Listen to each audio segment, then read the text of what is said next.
from Nadi Shukta, where you see the translation something like this.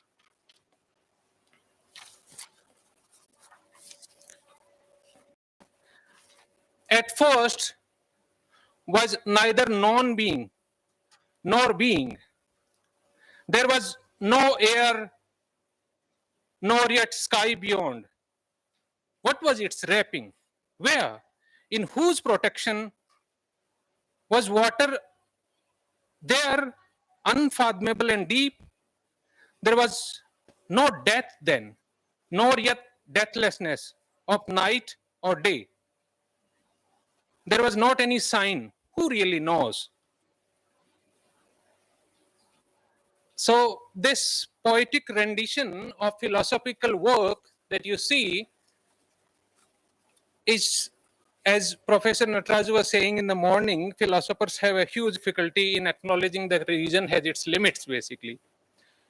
And it's because of this acceptance that reason does not have limits. That is perhaps the reason why metaphysical attempts in the Western philosophy keep on failing again and again. Now, I would skip some sections from that I have written about Western metaphysics, but I will slightly mention a few things. One thing that I want to mention is that metaphysics, in a way of thinking in the Western context, that looks beyond the fundamentum absolutum, the ground of such a metaphysics which presents itself indubitably. That is what we call study of being, something that perhaps happened before Socrates. With Plato, metaphysics begins, and pre-Socratic philosophers concerned themselves with the question, what are being as such as a whole? And answer they provided was a sort of unconcealment. They experience beings in their phenomenality as what is present in the presencing. But the later thought, which begins with Plato and Aristotle, is unable to keep up with the beginning. With Plato and Aristotle, metaphysics begins and the history of being's oblivion originates. I would also like to say that Heidegger's opposition to metaphysics is somewhat more nuanced. Metaphysics not just happens to fail to address the question of being, but rather it occludes it, and it renders it unaskable, askable, virtually incomprehensible. Now, that problem, if you see, conclude करें आप. Okay, so it's a long paper, but I will then quickly go to state my position. So, when you have that kind of a situation in the Western context where reason, metaphysics basically rides on reason, that leads to a situation where metaphysics simply cannot keep up with the being that is there and with the self.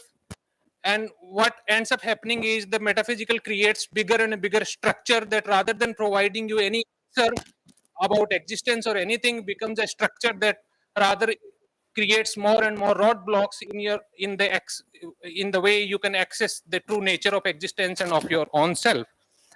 Now, I would like to read this problem.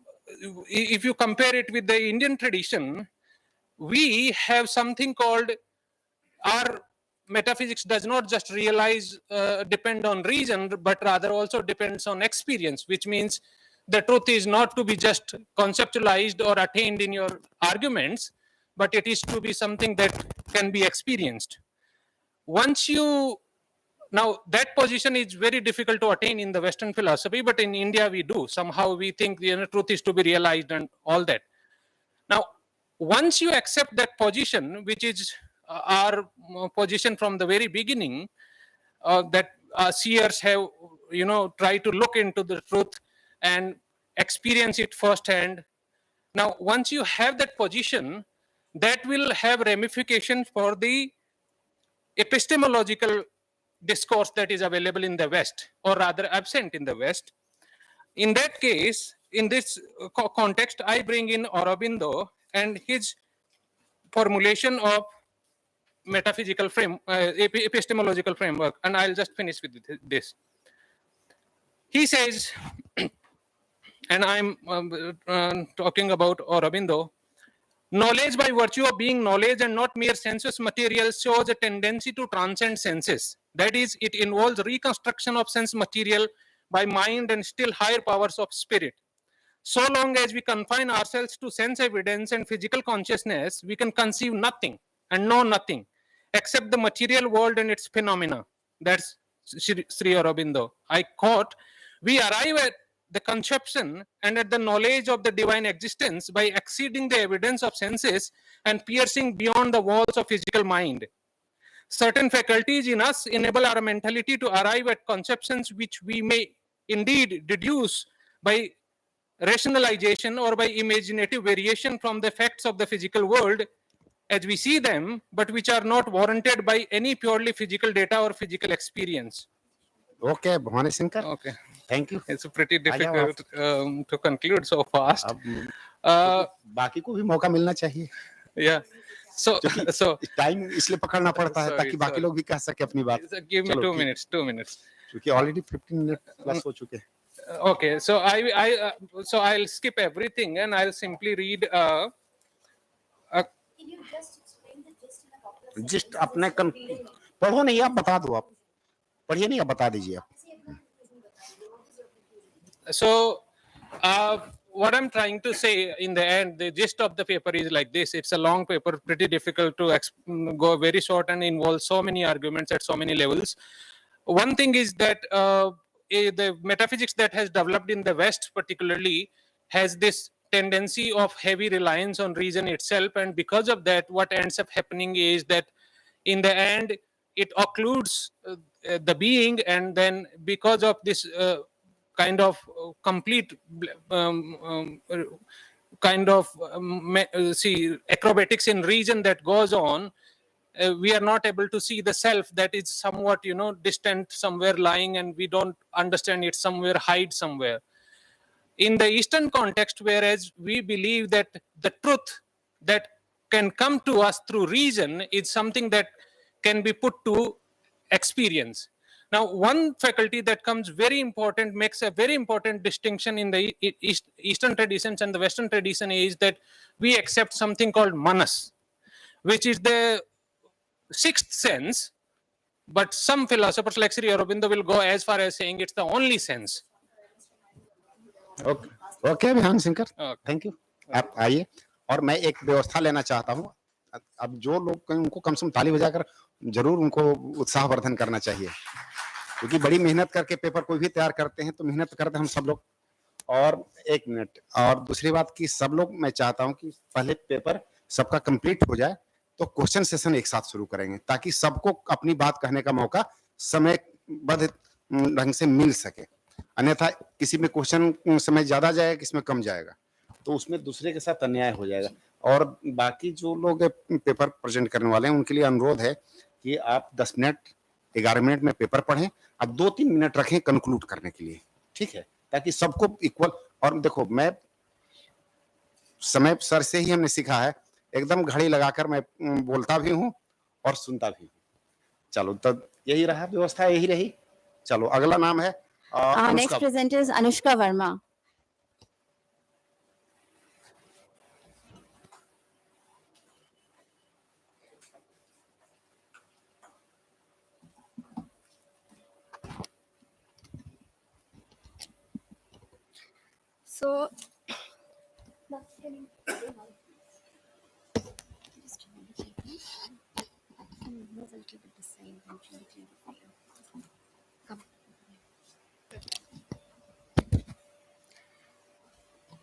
So, good afternoon, everyone.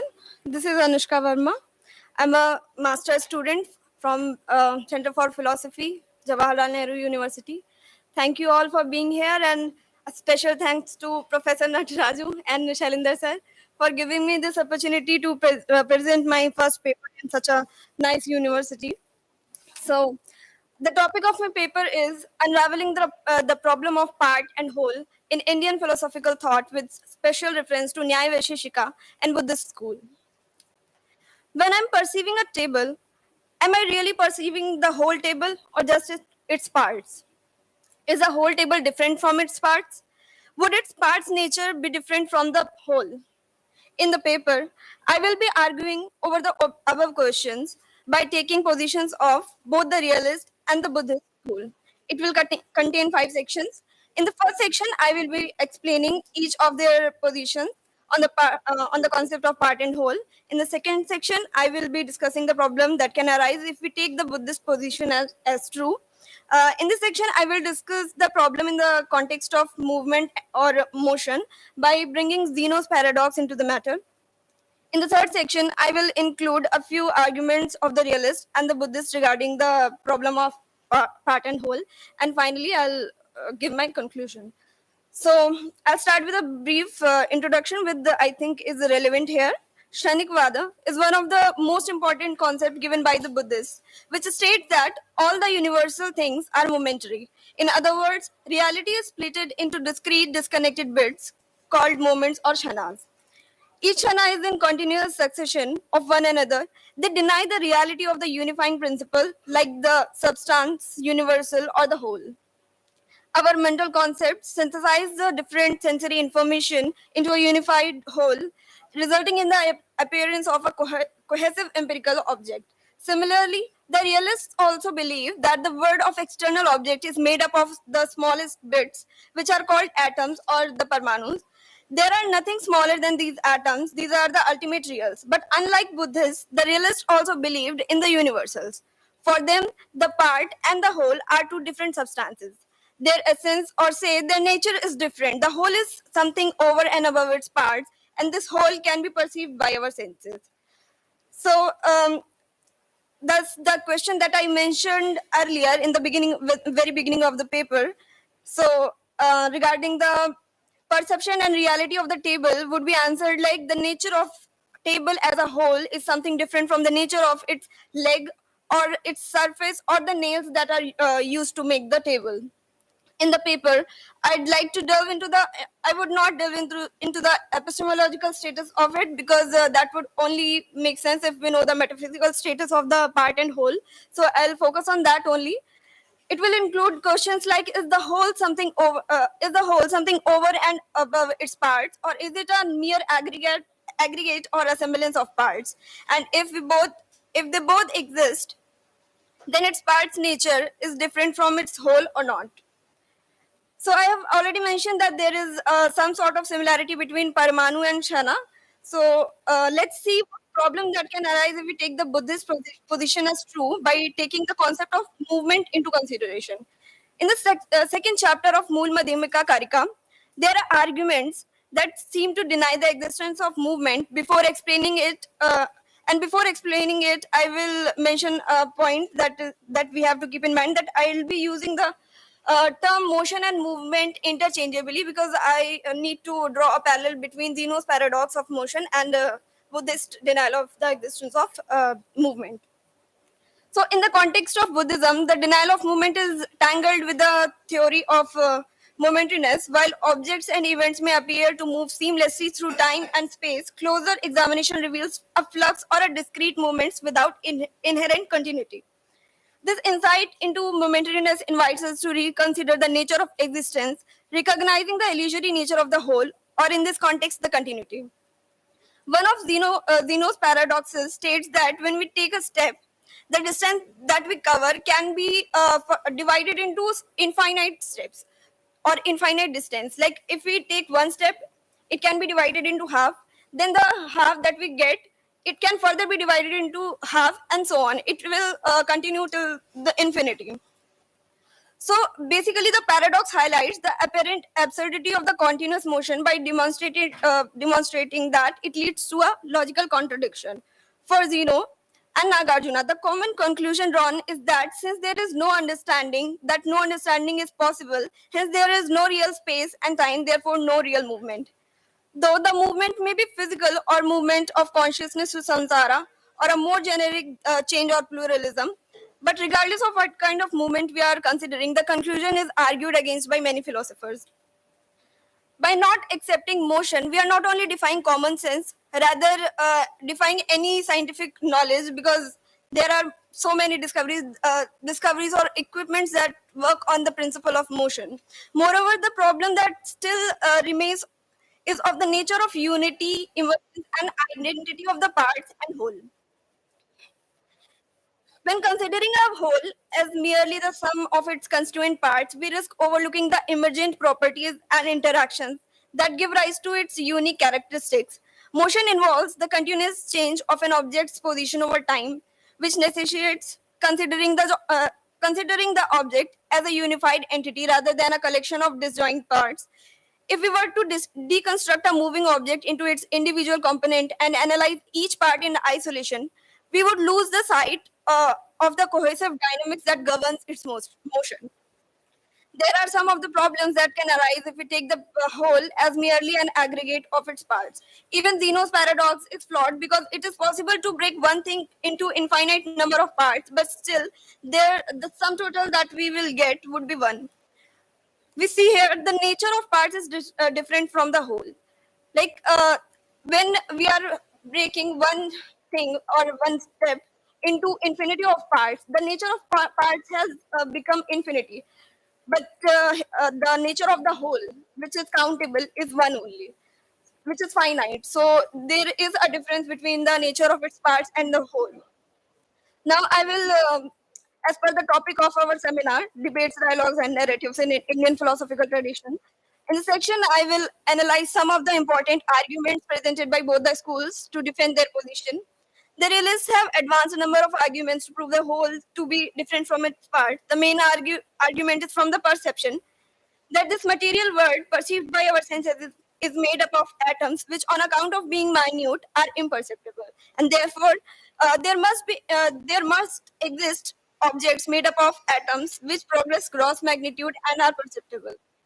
To this the Buddhists reply that just like a single hair cannot be perceived but a mass of hair can be perceived, in the same manner one single atom is imperceptible, but a gross number of them will be perceptible. But this answer by Buddhists is not accepted by the realists, and thus they again argue that though the single hair is not visible from a long distance, it is still visible when comes close to it. Moreover, the drawn analogy is also flawed because the nature of the atoms is imperceptible, while that is not the case with the hair. So the realists believe that even the mass of atoms cannot be perceived. Udyodhara in Nyaya argues against it that those who believe that atoms themselves are the cause of comprehension of gross objects like a jar should be asked whether the difference in the comprehension of atoms which become perceptible is due to some speciality being produced in them or without any such speciality. Because if it is produced in them, we will call it envy, and if not, it would be a contradiction to say that the same atoms are both perceptible and imperceptible. The opponent may say that the conjunction of atoms is their speciality, but the atom in a mutual proximity become perceptible on account of their conjunction. But the realists rejoin the debate that it is not possible because atoms being imperceptible, their conjunction also cannot be perceived. So the debate goes on and on. I mean, it's hard to cover it here. So I'll move to the conclusion. So in the conclusion, the debate between the Nyaya Vaisheshika and Buddhist school on the problem of part and whole illuminates profound questions about the nature of existence and our understanding of reality of part and whole. By looking at the solution given against Zeno's paradox, we can conclude that it is possible that the whole can have a different nature from its parts, and Buddhist position that the movement or motion is impossible is false and is against common sense and scientific knowledge again, or else the machines like liver, pulley, wheel, wedge, or the screw would stop working. Lastly, one point which I have not mentioned in the paper, but I would still like to include in my next paper is that can the same problem of part and whole be looked into the matter of language as well? Like if we are using a word of course and we are breaking it into two parts, of and course, then can we say that the nature in the with respect to word, the nature of a word would be its capability of providing us a meaning. Anushka 2-3 minute में आप conclude करें. Yes, sir. I'm just about to conclude. Yeah. So yeah, when we are breaking it into parts, then is the nature of and course is similar to of course. So that's all. Thank you.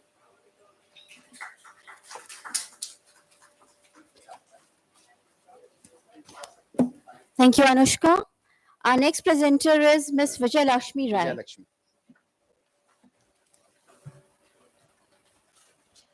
चलो आप तो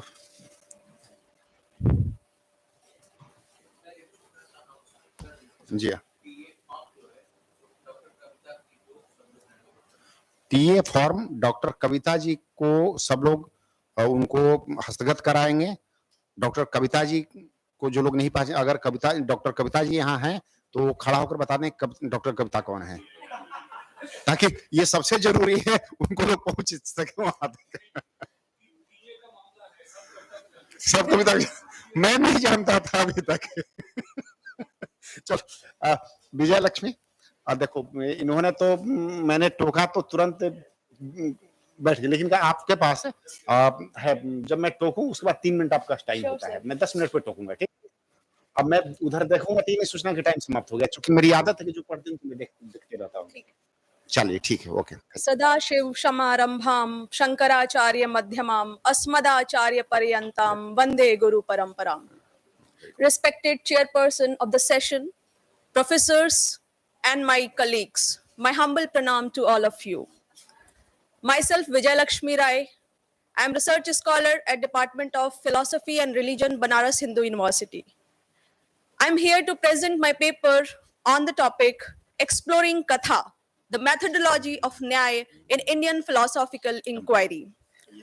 This paper aims to examine the methodology of Nyaya philosophy, focusing on its complex framework known as Katha.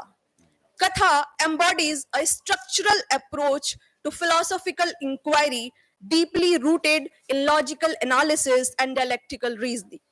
This paper offers a comprehensive exploration of Katha, shedding light on its 3 fundamental components: Vad, Jalp, and Vitanda. Here, I will not elaborate a lot about Vad, Jalp, and Vitanda because it has been explained a lot here. But still, I will give some glimpses of Vad, Jalp, and Vitanda, and then I will come to the main portion of my paper, that is contemporary relevance or the location of these 3 components in this contemporary period. I will try to relocate, or I will try to show in contemporary era where we can see these 3 methodology in our day-to-day life. Now, Vad, the paper is with regard to Nyaya Sutra. So, Nyaya Sutra 1.2.1 elaborate the definition of Vad. Vad, the initial stage of Katha, fosters constructive debate aimed at uncovering truth through reasoned discourse. It encourages the respectful exchange of ideas between 2 equal peoples, where opposing viewpoints are presented and scrutinized with logical precision. Through Vad, Nyaya scholars engage in collaborative inquiry, refining their arguments through dialectical engagement. Now, Jalp. Again, it has been stated in Nyaya Sutra 1.2.2. Jalp, the subsequent phase, focuses on the critical examination and refutation of the opponent's argument while adhering to its principle of rational discourse. Nyaya philosophers employs various logical techniques in Jalp to analyze and to oppose their opponent's viewpoint rigorously, identifying fallacies and inconsistency in their statement or in their proposition. This stage serves as a crucial for refining philosophical argumentation, fostering intellectual clarity amongst the dialectical exchange. Now, Vitanda, again it has been stated in Nyaya Sutra, as we all know, that is 1.2.3. Vitanda, the final component, entails the critical examination of flawed arguments, adopting a confrontational approach to expose inconsistencies. Unlike Vada and Jalpa, Vitanda is characterized by its aim to challenge faulty reasoning rather than establishing one's own position. Later they can establish their own position, but at the point of time, they have no such aim to establish their own statement or their own proposition. Through Vitanda, Nyaya scholars uphold intellectual rigor, logical integrity, confronting enormous or enormous arguments to uphold the pursuit of truth. Now I will come to the main section of the paper, relevance of Katha in contemporary context. The concept of Katha provides valuable insight into understanding and navigating various forms of discourse and disagreement in today's world. In contemporary society, where information is abundant and opinion often diverge, the ability to engage in constructive dialogue is crucial. Vad, as described in Nyaya Sutra, represents an honest and constructive debate aimed at uncovering the truth. In today's context, Vad serves as a model for civil discourse, encouraging individuals to engage in respectful dialogue, present evidence-based arguments, seek mutual understanding. It promotes the exchange of ideas and it fosters intellectual growth by challenging assumptions and exploring different perspectives. In fields such as our academia, policy making, and public discourse, the principles of Vad can facilitate productive discourses, and can contribute to informed decision making. In fields like climate science or public health, where debates on complex issues like climate change or vaccination are ongoing, constructive debate following the principle of Vad is very essential. For example, discussion on the efficacy of certain vaccines amidst the COVID-19 pandemic rely on the evidence-based arguments and respectful dialogue to arrive at confirmed or at a good decision. On the other hand, Jalp, characterized by cunning tactics and focus on defeating the opponents rather than establishing the truth, resonates with certain aspects of contemporary discussion, particularly in adversarial contexts such as political debates or legal proceedings. During election campaigns or legislative debates, politicians may resort to deceptive tactics like cherry picking data or spreading misinformation to gain an advantage over their opponents. Recent instances of misleading political advertisements or social media campaign designed to sway public opinion exemplify the prevalence of Jalp in our contemporary society. In these settings, participants may prioritize winning arguments over genuine inquiry, resorting to manipulation, misinformation, or personal attacks to undermine their opponents. Recognizing the pitfall of Jalpa can help individuals to navigate such contentious environment, fostering critical thinking and skepticism towards deceptive tactics.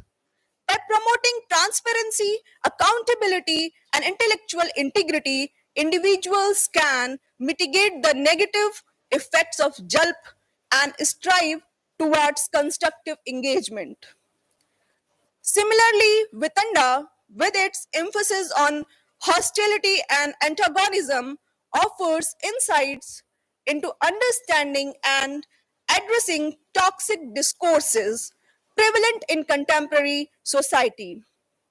In online forms such as social media platforms and other digital spheres, Vitanda-like behavior characterized by trolling, harassment, and vitriolic attacks. We can see in the YouTube platforms, we are known to that there are a trolling kind of system has been started by some YouTubers, often chokes meaningful dialogue and undermines the exchange of ideas.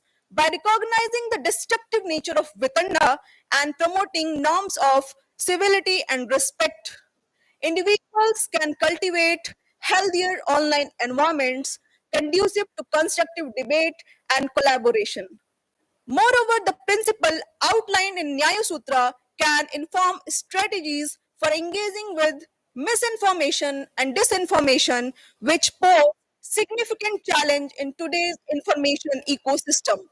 By applying critical thinking skills and rigorous evaluating sources and arguments, individuals can counter false narratives and promote evidence-based discourse. विजय लक्ष्मी, आप conclude करो.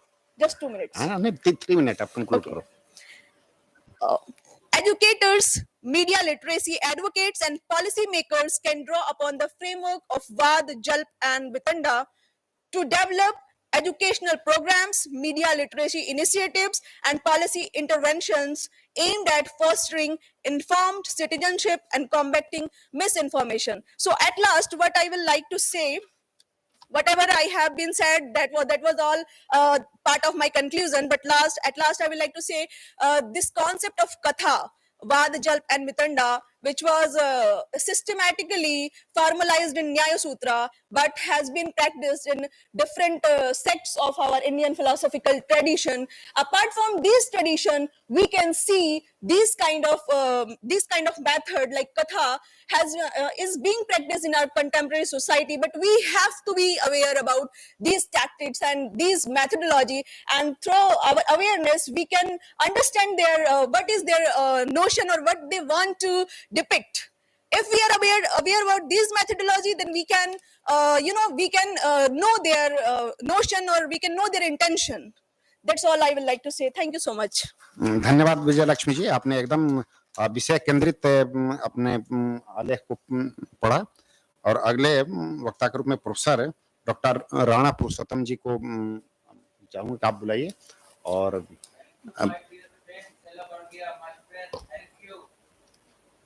Our next presenter is Professor Rana P.K. Singh. Sir is Dean Faculty of Buddhist Studies at Nav Nalanda Mahavihar, and he will be presenting his paper on studies in the origin of debate in Theravada Buddhism. अब पहले हम लोगों ने जो time लिया था 12 minute का, 10 minute अब हम लोग, चूंकि पेपर की संख्या और आ चुकी है इस सत्र की, इस नाते 2-2 मिनट हम लोगों ने कम किया. ये मजबूरी होती है अध्यक्ष इस चेयर पे बैठने की, क्या करें. Professor doctor Rana Purushottam ji.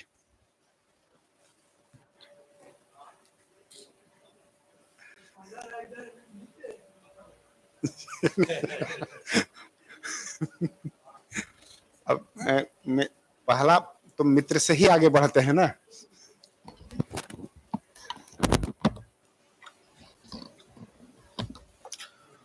Respected Chair,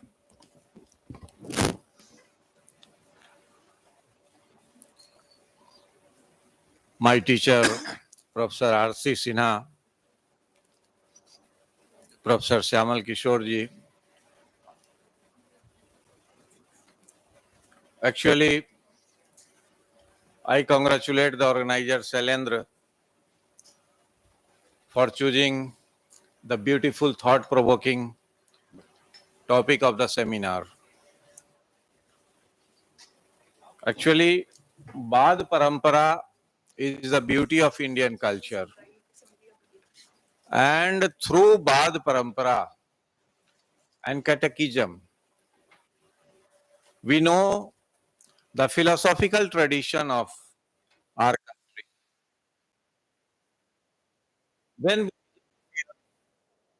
in the of India, and in his first utterance, Buddha says that Yada have patu bhavanti dhamma atapino jhayato brahmanasya athasya kankha bapayanti sabba yato pajanati sahetu dhammang. it just try to re-establish the concept that the whole universe is dependently originated and dependently existent. Sahetu Dhammang. And the new debate started in our country, the Greater India. Then again it was repeated by his disciple, and he says that ye dhamma hetu pavvate sang hetu tathagato ah. So here the focal point of debate is cause and effect. And again, when we are going through the Tripitak in Dignikaya, Majjhim Nikaya, a plethora of information related with the debate system in India. And we have the first-hand information about the 62 philosophical schools. Of course, there is some biasness, and Theravada Buddhist scholars says that the 62 philosophical treasure of India is false view. But in my opinion, these are the philosophical treasure of our intellectual society, our country. And again, it was the result of discussion between Buddha and the Supriya Paribrajak. Supriya wanted to establish his own view, his own vision, his own philosophy. And then Buddha explained about the 62 views related with the Atma, the Karma, the death, and life after death. Again, in another place,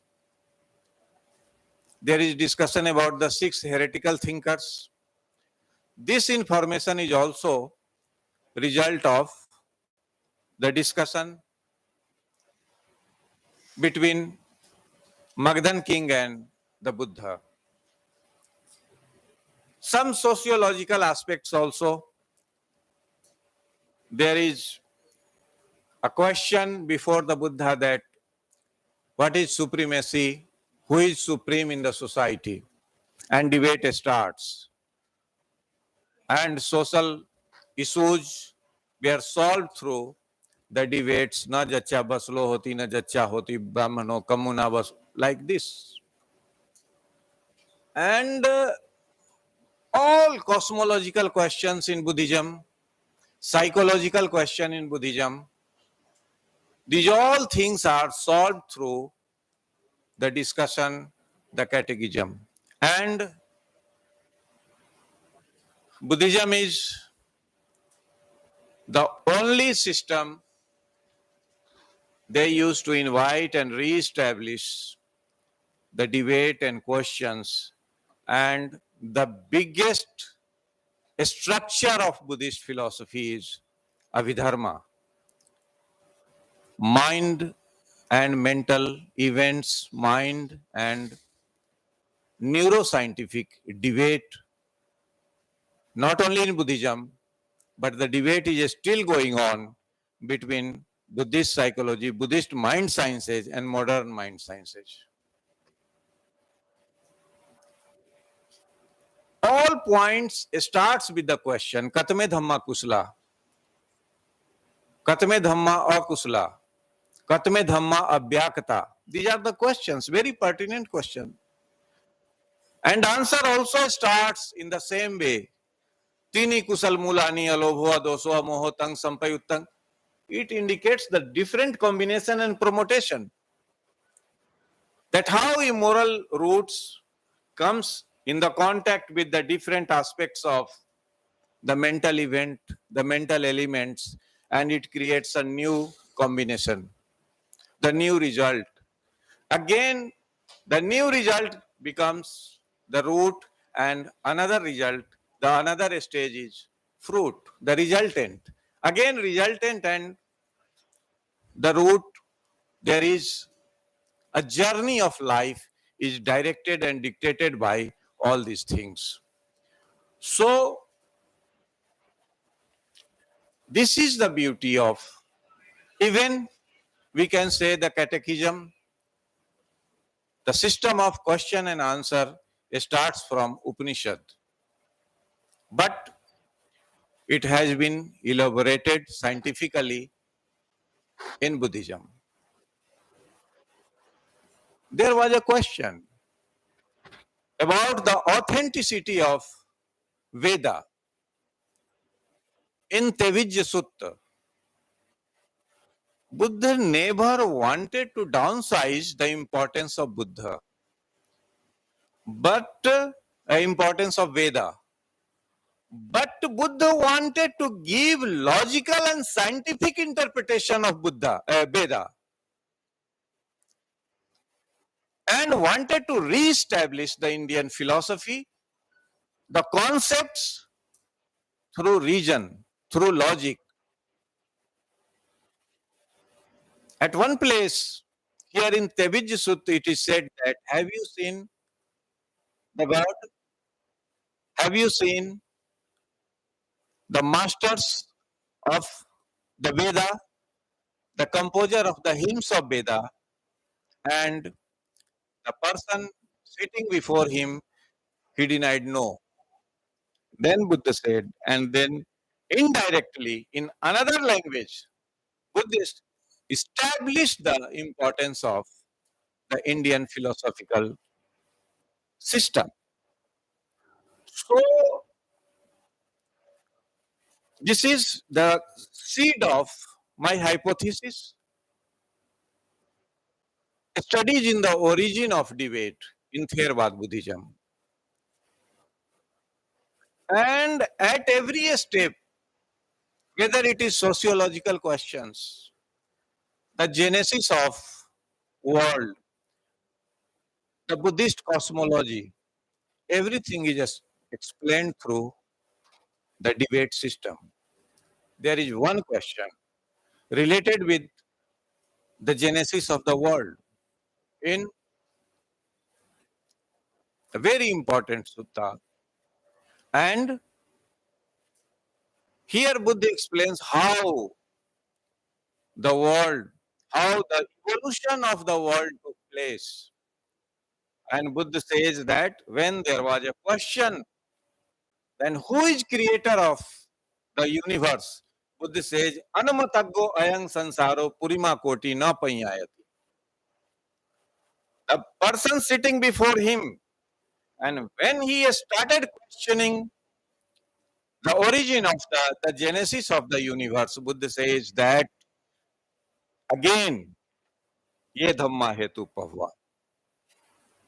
The whole universe is product of the roots, the causes. And anmataggo ayang sansaro.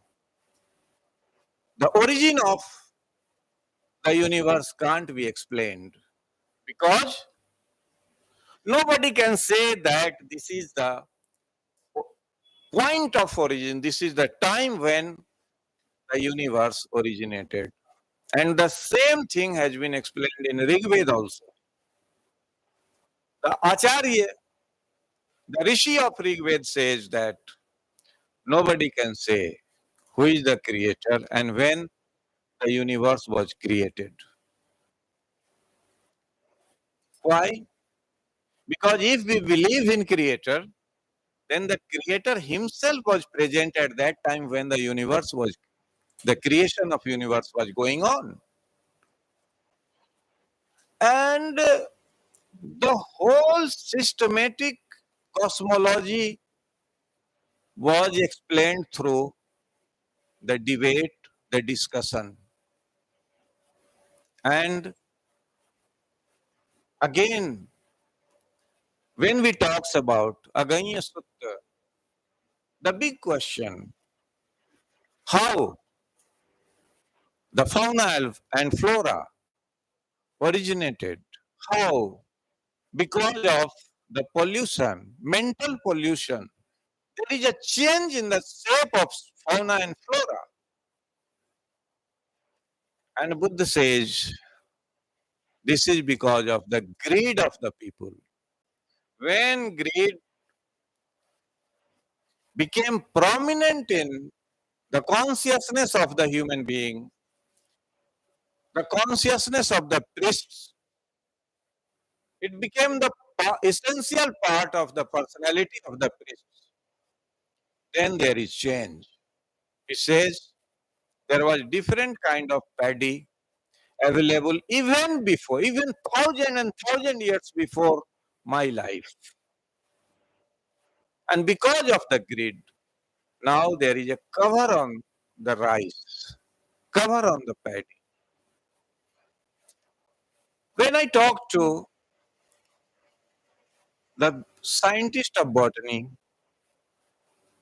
they say, no, it's possible.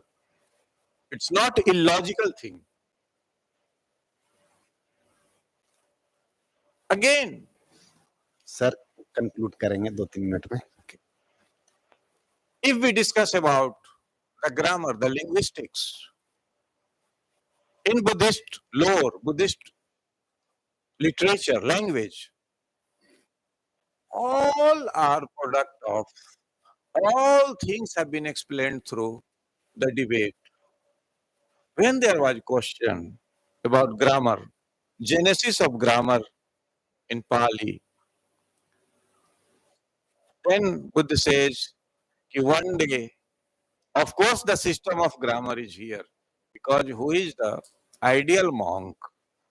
Those who knows the etymology of the word, who know the grammatical position of the word, grammatical position of my discourse, then he can explain the things beautifully. This is an indicator for me that how we can explain the development of Indian knowledge system enshrined in Buddhist literature, particularly in 4 literatures, Pali, Sanskrit, Tibetan and Chinese. How each and every aspect of Indian knowledge system have evolved through the debate and discussion. There is a huge, a very big history of genesis of Buddhist logic. 1 minute. History of genesis of Buddhist logic. Then you will be surprised that how this system has have generated new ideas and new system of thought that is called the logic. This is the climax of intellectual exercise in Buddhist studies. The same with the Buddhist philosophy and modern sciences. My university, on the line of ancient intellectual system from 2006, we have started a dialogue between philosophy and science.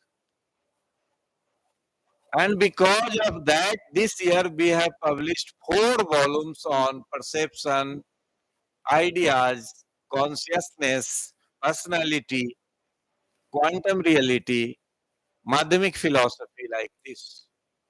So, the symbol of Dharma Chakra Pravartan is nothing but the discussion among different class and different group of people, different group of scholars, and the things are going on. So whatever we have as intellectual property of our Bharat, there is a big role of debate, and it appears before us even today. And there are many institutions in the world they organize such type of discussion and debate to open up the hidden treasure of Indian knowledge system. Thank you. धन्यवाद sir. आपका वक्तव्य इतना अच्छा था कि सुनने को तो और इच्छा थी, लेकिन समय की मर्यादा है। अगला वक्ता के रूप में Mr. Divakar. Diwakar Mr. Divakar Maurya.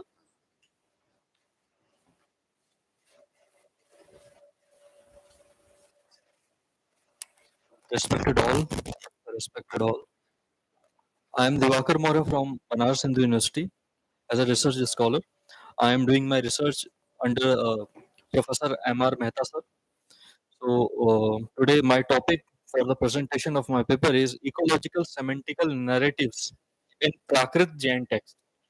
I try to formulate the formulation of the ecological semantics by going through the observation of the pattern of the narrative in the Prakrit literature. I have gone through Mirch Katikam, Acharang, Sutra, which is the sacred Jain text. So, based on my observation, I have tried to develop observational things in my paper, and all the suggestions will be welcomed by me in order to formulate this conclusion as accordingly. So, before going ahead, I want to explain what the ecological perspective is. The ecological perspective of language has gained prominence in the linguistic over the past 2 decades. Since its anti representationalist and anti cognitive stance, the ecological approach faces a challenge in reconciling with the modern linguistic theory. Also, while ecological approach focuses on the dynamic aspect of the language, it has been criticized for needing help to account for a stable linguistic meaning to address the issue cognitive linguistics, which is the best candidate for giving an ecological account of the aesthetic meaning. Also, introduce the concept of the design to establish the ecological model of language and demonstrate how this model can describe linguistic meaning within an ecological framework.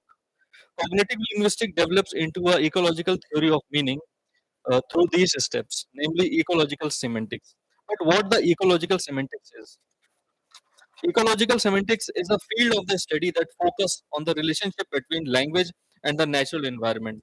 It explores how language reflects and influences a human perception, attitudes, behavior towards environment. This interdisciplinary approach combines the element of the linguistic cognitive science, psychology, environmental studies to examine how language helps our understanding of an ecological concept. The goal of promoting more environmentally conscious attitude and action within. The overall ecological semantics aims to deepen our understanding of the intricate connection between language, cognition, culture, environment with society. So, to say that basically I have focused on Prakrit language to say that Prakrit is a classical language. It is to say, among other things, that it was the language of long-standing literary tradition. This tradition was central to the conceptualization of the literary. That this tradition represents a wide range of genre and disciplines, and it had wide extension through time and space. In this, during writing this paper, I have gone through the introduction of Parshvasen of Anand Anand Vardhanam. So the Prakrit texts that have been lost, but Prakrit nevertheless formed a crucial component on the sphere of literate textuality in a pre-modern India. It was explicitly recognized alongside with Sanskrit as one of the very few language in which literary text can be composed. So the pattern of the ecological semantics which I found, the patterns of ecological semantics can be observed across the various religious, cultural, and philosophical traditions of Prakrit. These patterns often reflect a deep understanding of the interconnectedness of all the living beings and the natural environment, as well as the recognition of the ethical implications of human interaction with ecosystem. Some common patterns of ecological semantics includes interconnectedness and unity, respect for nature, ethical responsibility, environmental awareness, non-possessiveness and simplicity, and ecological semantics. In ecological semantics, we find interconnectedness and unity, ethical responsibility, environmental awareness in their instances. So the formulation of ecological semantics. Ecological semantics refer to the study of language and meaning relation to the natural environment and ecosystem. The key aspect of the formulation of ecological semantics include the analysis of the linguistic expressions, second, conceptual patterns, third, cultural values and belief, ethical and practical implication, interdisciplinary perspective. Overall, the formulation of the ecological semantics involves a multidimensional analysis of the language, meaning, culture, and cognition in relation to the natural environment. So there are some problem also in doing this. The problem of cognitive linguistic and solution. Expanding cognitive linguistic towards an ecological approach is not immediately possible as some aspects have multiple problems. Therefore, to fully adopt an ecological language model, we need to modify the concept with cognitive linguistics.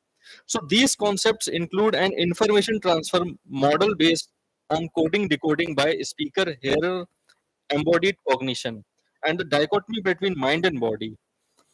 So I will not take much time.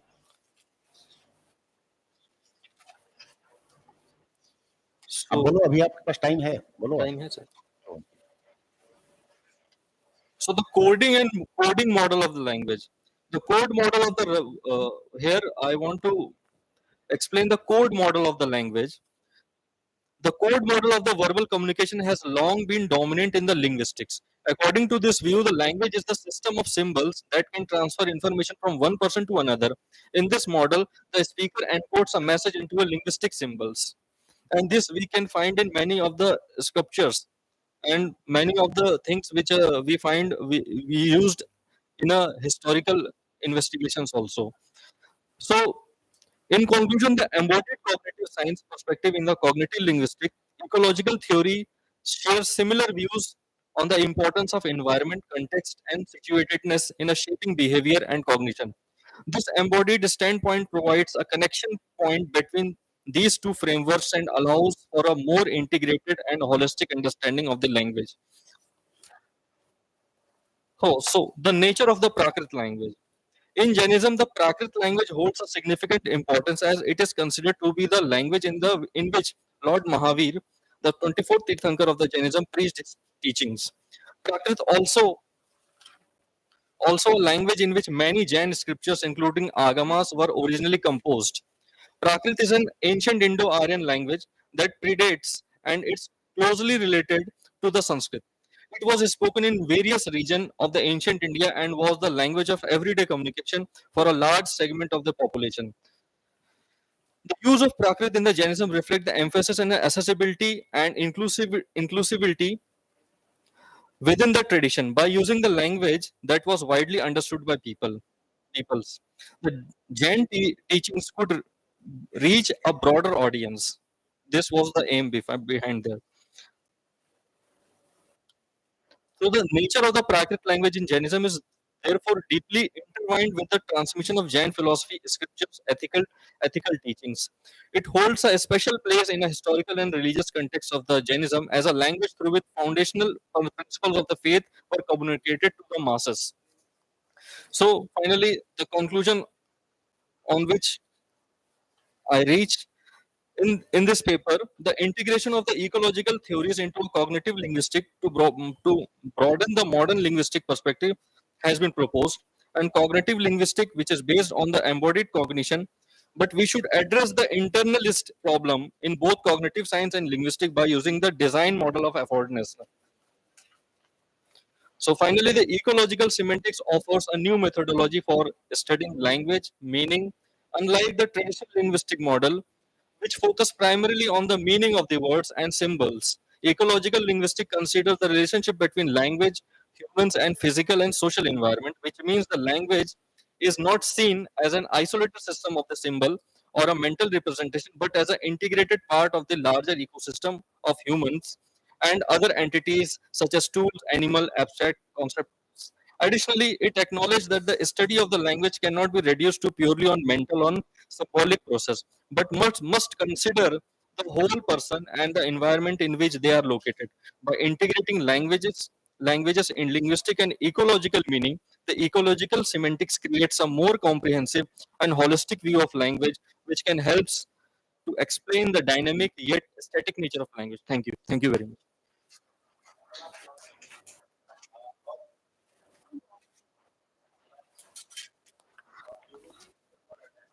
तो यही रहेंगे, चूँकि उनसे जो प्रश्न किए जाएँगे, उसके उत्तर भी उनको देने होंगे, जाएँ नहीं। एक विजया लक्ष्मी जी गई हैं, अगर मेरी आवाज़ पहुँचे तो भी आ जाएँगे मंच पे।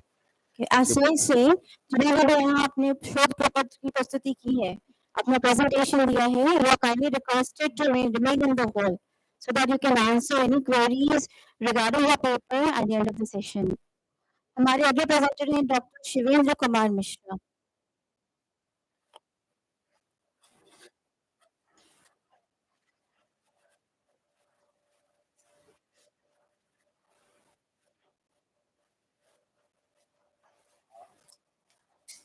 जी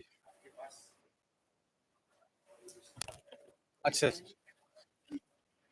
3 मिनट अच्छा ठीक थैंक यू नमो तस्स भगवतो अरहतो सम्मा संबुद्धस्स। मैं डॉक्टर शिवेंद्र कुमार मिश्रा पाली एवं बौद्ध अध्ययन विभाग काशी हिंदू विश्वविद्यालय से हूँ। वहाँ पर मैं प्रोफेसर लालजी सर के साथ पोस्ट डॉक फेलो के रूप में कार्य कर रहा हूँ।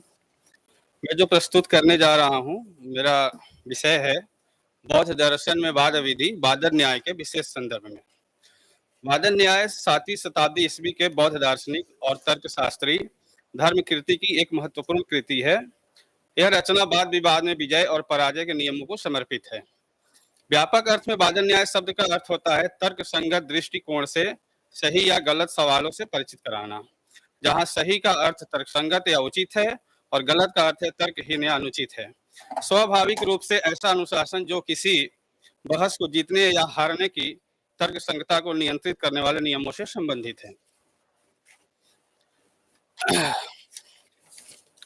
भारतीय ज्ञान परंपरा में वाद विवाद एक अलग विषय के रूप में विकसित हुई पद्धति है, जो धार्मिक, दार्शनिक, सामाजिक, राजनीतिक सभी सैद्धांतिक पक्षों को रखने का कार्य करती है। सफल वाद विमर्श को विधियों का अध्यापन कराया जाता था। वाद की प्रक्रिया वैदिक काल से ही अपनाई गई है और उपनिषद काल तक आते आते इस प्रक्रिया में और विकसित रूप हमें देखने को मिलता है। वाद विधि क्या है, इस पर प्रामाणिक तथा सैद्धांतिक चर्चा इस विषय पर सर्वप्रथम पक्षपात गौतम द्वारा रचित न्याय सूत्र में हमें प्राप्त होता है। न्याय सूत्रकार गौतम ने वाद का लक्षण बताते हुए स्पष्ट किया है कि वाद प्रमाण, सिद्धांत, तर्क, अवयव से युक्त होता है तथा उसमें छल, जाति, निग्रह स्थानों का प्रयोग नहीं होता है। वाद का लक्षण बताते हुए आचार्य गौतम कहते हैं कि प्रमाण और तर्क के माध्यम से स्व पक्ष की स्थापना तथा पर पक्ष का प्रतिषेध, सिद्धांत, अविरुद्ध, पंच अवयव युक्त पक्ष, प्रतिपक्ष का स्वीकृत वाद है। वाद के इस स्वरूप को आगे चलकर वात्स्यायन, उद्योतकर आदि न्यायिकों ने पल्लवित किया। अगर हम धर्म कीर्ति की बात करें तो आचार्य धर्म कीर्ति के वाद विवाद के तर्क विधान को न्याय के वाद विवाद के परिप्रेक्ष्य में बेहतर समझा जा सकता है। धर्म कीर्ति के द्वारा आलोचना के नकारात्मक ही नहीं बल्कि उसके कुछ सकारात्मक पक्ष भी हैं। गौतम ने अपने न्याय शास्त्र में 2 बार निग्रह स्थान की परिकल्पना की है, जिसमें उन्होंने वाद विवाद जीतने और हारने के नियमों का उल्लेख किया है। पहले उन्हें विप्रतिपत्ति और अप्रतिपत्ति के रूप में निग्रह स्थान की एक साधारण परिकल्पना की है और दूसरी जगह उन्होंने निग्रह स्थान के वर्गीकरण के बारे में विस्तार से बताया है। धर्म कीर्ति के निग्रह स्थान की अवधारणा वहां से आरंभ होती है। उन्होंने उसी परिकल्पना को आगे विस्तार देते हुए बताया कि वादी और प्रतिवादी का निग्रह स्थान एक नहीं है। वादी का धर्म है कि वह अपने तर्क को प्रस्तुत करे और उसका औचित्य स्थापित करे तथा प्रतिवादी का धर्म है कि वह उस तर्क में कमियां निकाले। यदि वादी और प्रतिवादी अनिश्चय या मिथ्या शंका से ग्रसित हों तो वह अपने कार्य का पालन उचित तरीके से नहीं कर सकते। अनिश्चय की स्थिति में वादी अनुचित औचित्य प्रस्तुत करता है तथा मिथ्या शंका की स्थिति में गलत या तर्क निरर्थक कथन प्रस्तुत करता है। धर्म कीर्ति इसे असाधनांग वचन की संज्ञा देते हैं और दोष रहित तर्क को भी देते हैं। इस प्रकार प्रतिवादी अनिश्चय के कारण ही वादी अनुचित औचित्य अवास्तविक दोष ढूंढने में असमर्थ होता है तथा मिथ्या शंका के कारण वह दोष रहित तर्क को दोषपूर्ण मानने लगता है। धर्म कीर्ति ने इसे अदोष भावन कहा है। इस प्रकार हम कह सकते हैं कि धर्म कीर्ति की निग्रह स्थान की परिकल्पना न्याय के विपरीत न होकर उसका विस्तार है। वह निग्रह स्थान की साधारण अवधारणा की आलोचना नहीं करते हैं बल्कि न्याय में वर्णित निग्रह स्थान के कुछ अन्य पहलुओं की आलोचना करते हैं। जैसे पहला न्याय के वाद विवाद की अवधारणा जिसमें निग्रह स्थान का प्रश्न प्रासंगिक हो जाता है, तथा दूसरा न्याय शास्त्र में दिए हुए निग्रह शास्त्र का विस्तृत वर्गीकरण। धर्म कीर्ति की वाद विवाद की अवधारणा न्याय से बहुत ही भिन्न है। सबसे पहले अंतर तो पारिभाषिक शब्दों में ही आता है। नैयायिक के बाद और धर्म कीर्ति के बाद में भिन्नता है। नैयायिक कथा का 3 तरह से वर्गीकरण करते हैं: वाद, जल्प और वितंडा। गुरु और शिष्य के मध्य या 2 शिष्यों के मध्य एक मैत्रीपूर्ण चर्चा वाद कहलाता है। इसमें जीत हार की प्रासंगिकता नहीं रहती। धर्म कीर्ति इसे प्रपंच कथा या विस्तार कथा कहते हैं। प्रपंच कथा एक विस्तरित चर्चा है जिसमें जीत हार गौण होता है, लेकिन यह केवल गुरु शिष्य या 2 शिष्यों के मध्य न होकर किन्हीं 2 व्यक्तियों के बीच हो सकता है जो किसी एक विषय में इच्छुक हो। जल्प किसी 2 समूह के बीच होने वाले वाद विवाद को कहते हैं, जिसमें दोनों अपने अपने तर्कों को एक दूसरे के विरोधी सही ठहराते हैं। यहाँ जीत हार प्रासंगिक हो जाता है। धर्म कीर्ति के शब्दकोश में यह वाद कहलाता है जिसमें 2 समूह अपने अपने तर्क को प्रस्तुत करते हैं तथा एक दूसरे को गलत ठहराते हैं, लेकिन यहाँ जीत हार का प्रश्न नहीं उठता।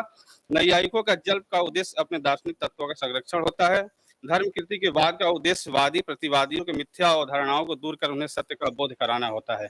नैयायिकों के वितंडा में एक समूह अपना कोई पक्ष प्रस्तुत नहीं करता, बल्कि वह दूसरों के औचित्यों को नकारने की कोशिश करता है। धर्म कीर्ति ने इसका खंडन किया। धन्यवाद।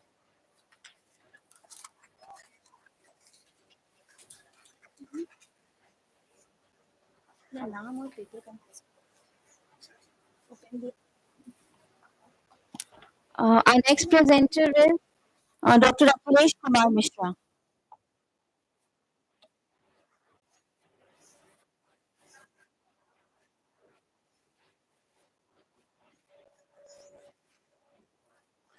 सदाशिव समारंभम शंकराचार्य मध्यमाम अस्मदाचार्य पर्यंताम वंदे गुरु परंपराम।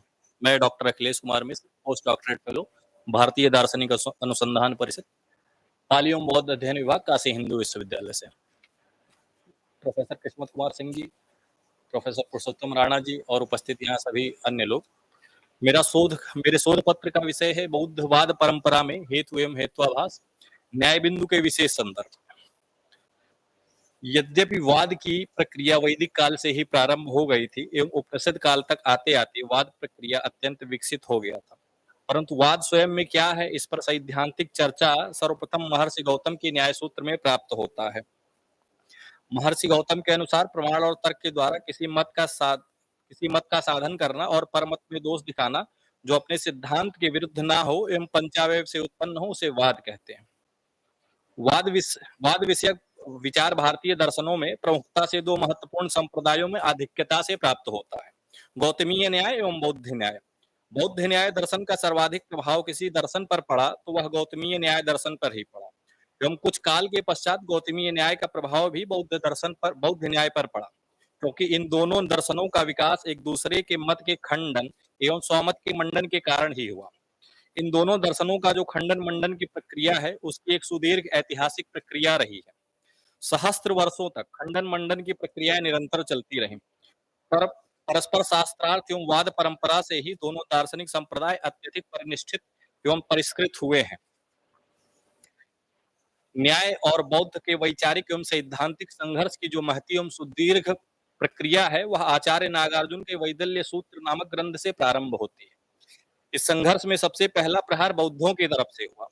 यह प्रक्रिया तब प्रारंभ हुई जब महर्षि गौतम के द्वारा न्याय सूत्र की रचना हो चुकी थी और उसके प्रचार प्रसार अत्यधिक होने लगा था, जिससे बौद्धों के समक्ष एक चुनौती के तौर पर उभरा, जिसके खंडन के लिए आचार्य नागार्जुन प्रवृत्ति हुए और उन्होंने नैयायिकों के प्रमुख सिद्धांत प्रमेय की सिद्ध प्रमाण के अधीन होती है और बौद्धों के पुरजोर तरीके से खंडन प्रमेय की सिद्धि प्रमाण के अधीन होती है। बौद्धों ने पुरजोर तरीके से खंडन किया और अपने मत का प्रमाण की सिद्धि प्रमेय के अधीन होती है, अतः प्रमेय के दैविध्य होने के कारण प्रमाण में दैविध्य होता है। इस प्रकार नैयायिकों के प्रमाण मीमांसा के मत का खंडन कर आचार्य नागार्जुन ने विग्रह व्यावर्तनी एवं शून्यता सप्तति की रचना की। इन दोनों ग्रंथों से अपने मत को पुष्ट किए और मत को पुष्ट करने के लिए पश्चात नैयायिकों के सिद्धांतों का खंडन के लिए वैदल्य सूत्र ग्रंथ की रचना की। वैदल्य सूत्र के ग्रंथ के माध्यम से ही नैयायिकों के ऊपर प्रथम सैद्धांतिक वैचारिक प्रहार किया गया तथा इस ग्रंथ से गौतम के न्याय सूत्र के सूत्रों का इस ग्रंथ में क्रम पूर्वक शब्दशः खंडन किया गया। आचार्य नागार्जुन ने वैदल्य सूत्र के प्रतिज्ञा वाक्य में ही कहा, तर्क और ज्ञान के अभिमान से जो वाद करना चाहते हैं, उनके अहंकार के नाश के लिए मैं वैदुल्य सूत्र की रचना कर रहा हूं।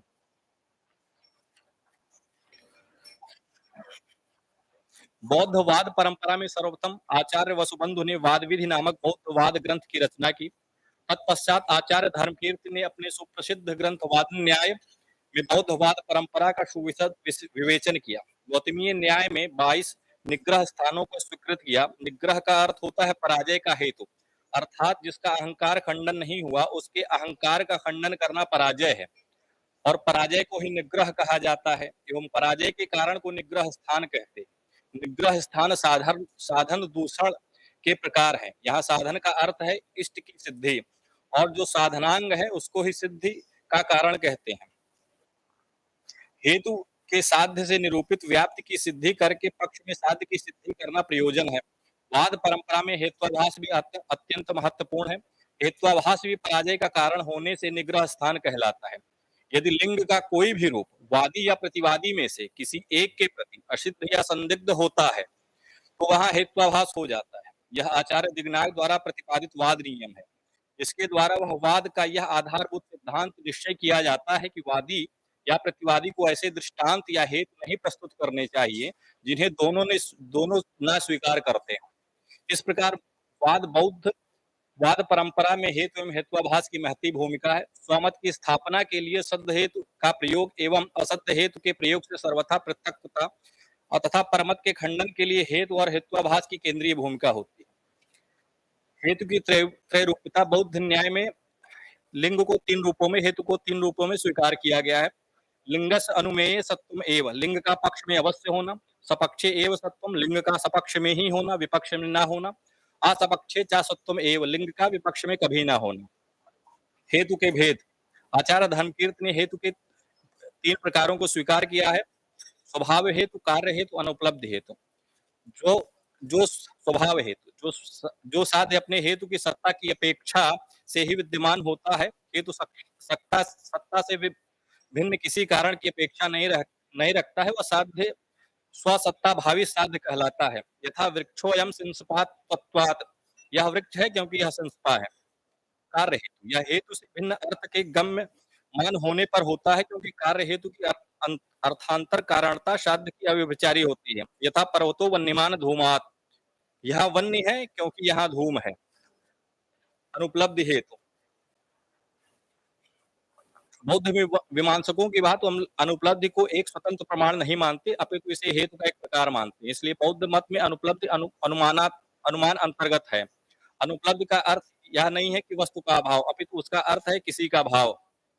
अनुपलब्धि हेतु प्रतिषेध का ज्ञापक है। प्रतिषेध की सिद्धि अनुपलब्धि से होती है, क्योंकि वस्तु विद्यमानता में दृश्यानुपलब्ध होती है, अविद्यमानता में होती है। अनुपलब्धि के भेद, आचार्य ने इसके 3 प्रकार स्वीकार किए हैं। स्वभाव अनुपलब्धि, कारण अनुपलब्धि और व्यापक अनुपलब्धि।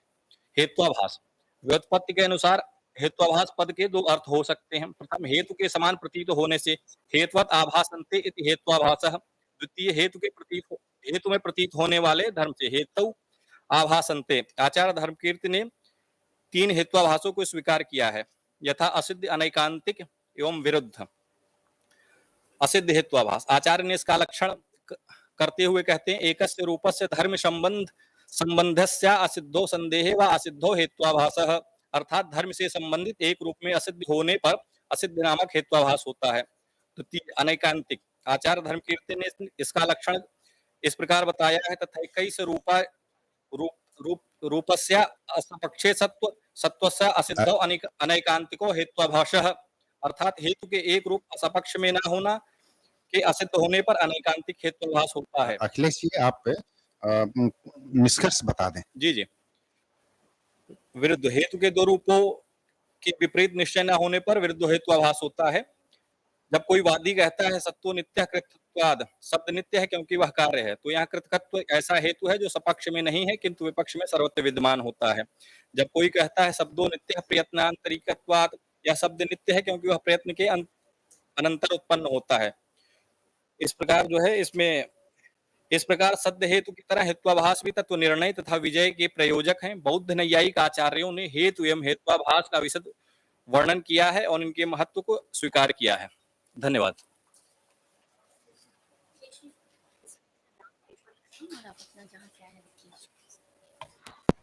Thank you, Mr. Mishra. That brings us to the last presentation for the day. Ms. Roshni Singh. Mr. Roshan. So sorry. Yes, Mr. Roshan Singh. रोशन सेन सिंह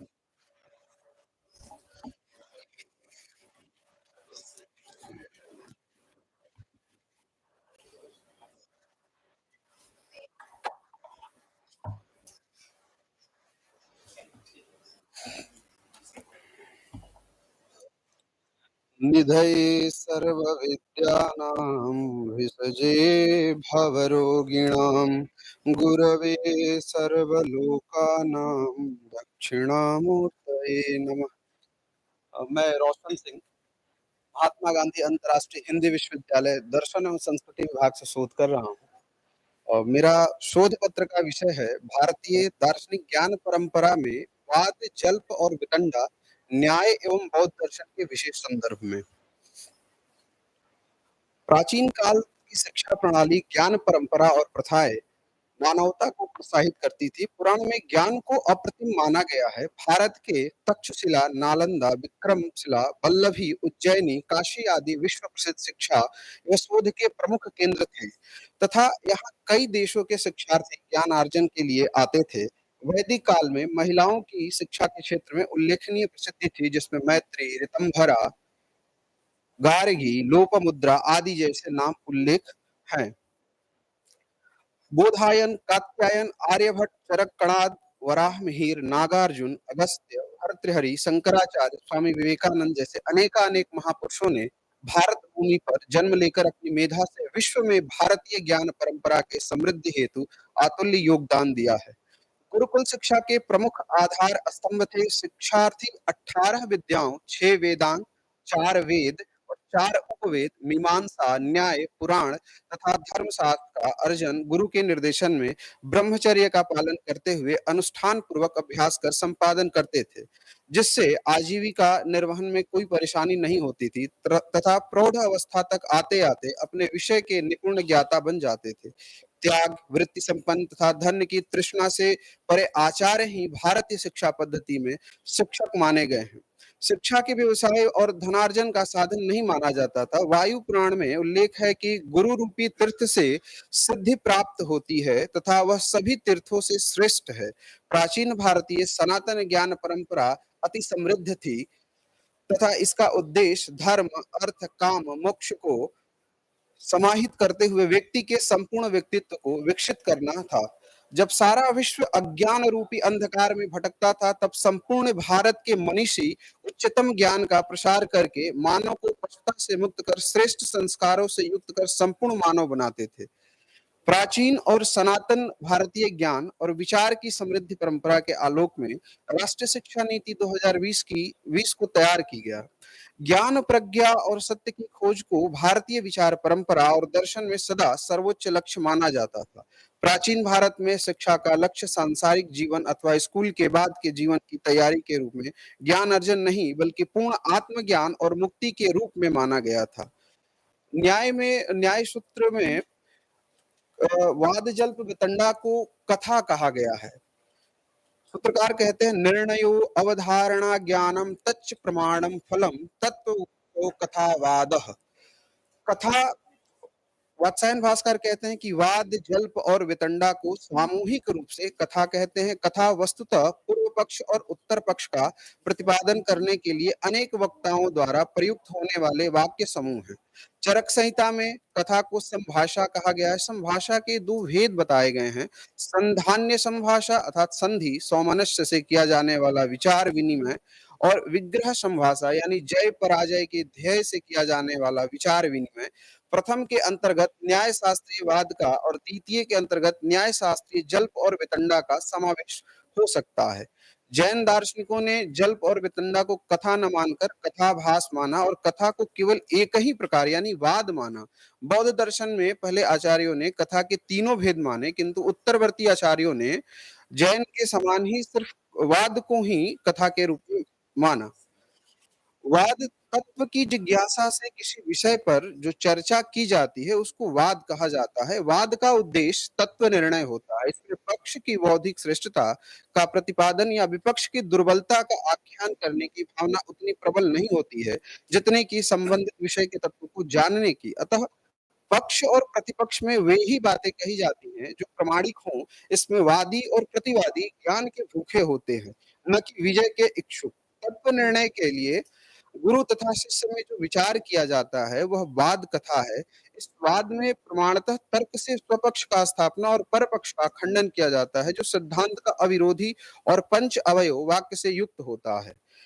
यहाँ पक्ष और प्रतिपक्ष का परिग्रह किया जाता है। इस तरह के वादी और प्रतिवादी के वचन समूह वाद पद से अभिप्रेत हैं। इस कथा में किसी भी पक्ष को जय की इच्छा नहीं रहती है, केवल तत्व निर्णय के लिए वाद किया जाता है। जल्प किसी भी तरह जीतने की इच्छा से वाद विवाद किया जाता है। वह जल्प है जिसमें प्रतिद्वंदी को परास्त करना ही एकमात्र लक्ष्य होता है। अतः परास्त करने के लिए छल, जाति, अनुचित साधनों का भी प्रयोग किया जाता है। वादी या प्रतिवादी अपने पक्ष को दुर्बल जानते हुए भी अपने चातुर्य के बल पर अपनी बात को सिद्ध करना चाहता है। इस प्रकार जिसमें अपने बात को सिद्ध करने की अधिक शक्ति होती है उसकी विजय हो जाती है। वितंडा जिस कथा में केवल परपक्ष का खंडन किया जाता है किंतु स्वपक्ष की स्थापना नहीं की जाती है उसको वितंडा कहा जाता है। जल्प में परपक्ष के खंडन के साथ स्वपक्ष का स्थापना किया जाता है, जबकि वितंडा में केवल परपक्ष का ही खंडन किया जाता है। वैतांडिक का अपना कोई पक्ष नहीं होता है।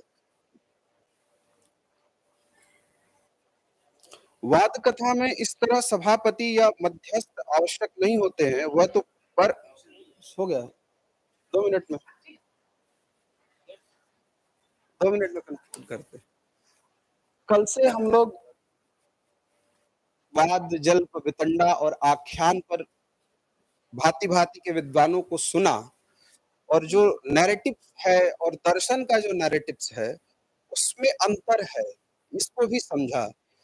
नटराजू सर ने बताया कि जो नैरेटिव्स जो हम लोग जिस नैरेटिव की यहाँ बात कर रहे हैं वो नैरेटिव्स पॉलिटिकली जो सेट करते हैं उस तरह की होती होगी, लेकिन दर्शन में उसका ऐसा कोई आशय नहीं है। वो उपाख्यान है, वो परिषदों में जो जिसका चिंतन किया जा रहा है उसका उद्देश्य होता है ज्ञान की शुद्धि के लिए। वादी, प्रतिवादी और पूर्व पक्ष की स्थापना करके उसका खंडन करना, ये हमारे यहाँ दार्शनिक विमर्श में हुआ करता था। भारतीय दार्शनिक परंपरा में जैसे जनक की सभा में भी दर्शन और वाद विवाद इसी प्रकार का होता है जिससे तत्व निकले, तत्व का एक निर्णय हो, जिसके सबका एक मत बने, चिंतन हो और वो ज्ञान जो किसी भी तरह का विशुद्धियों से युक्त न हो, वो शुद्ध ज्ञान हो। इसलिए वाद, जल्प, वितंडा का प्रयोग करना है। न्याय दर्शन सबसे बड़ा वैतांडिक नागार्जुन को मानता है। मैं विदर्भ से आता हूँ, नागार्जुन के क्षेत्र से आता हूँ। नागार्जुन वैदल्य सूत्र में और विज्ञान विवर्तनी में कहते हैं कि मेरा कोई अपना मत नहीं है, मैं सिर्फ इनके पर मत का खंडन के लिए ये सूत्र का रचना कर रहा हूँ। परंतु आज के समय में हमको पूर्व पक्ष को समझना होगा, उसके बाद अपने मत से उनका खंडन करके दर्शन को स्थापित करना होगा। शैलेंद्र सर ने कहा कि C for P, philosophy for child. आज दर्शन की आवश्यकता है कि हम लोग इस पर सोचें, दर्शन कहाँ जा रहा है। दर्शन हमारे बिहार को छोड़ दिया जाए तो अन्य जगहों पर स्कूलों में नहीं है। ये बड़ी चिंताजनक बात है। हम सबको इस पर विचार करना चाहिए और दर्शन बच्चों तक पहुंचे, ये प्रयास करना चाहिए। धन्यवाद। समय, धन्यवाद रोशन जी। समय तो नहीं है, फिर भी मैं चाहूंगा कि अगर प्रश्न करने के लिए सिर्फ प्रश्न नहीं करना है, अगर जिज्ञासा वास्तव में है तो आप नाम बता के किनके पेपर से मुझे अपने प्रश्न करने हैं, वो कुछ समझना है, वैसा है तो आप प्रश्न आपके आमंत्रित है। हाँ बोले अपना ये अभी है श्यामल जी, आपका 10 मिनट में ले रहा हूं, चूंकि लोगों की जिज्ञासा शांत करनी है।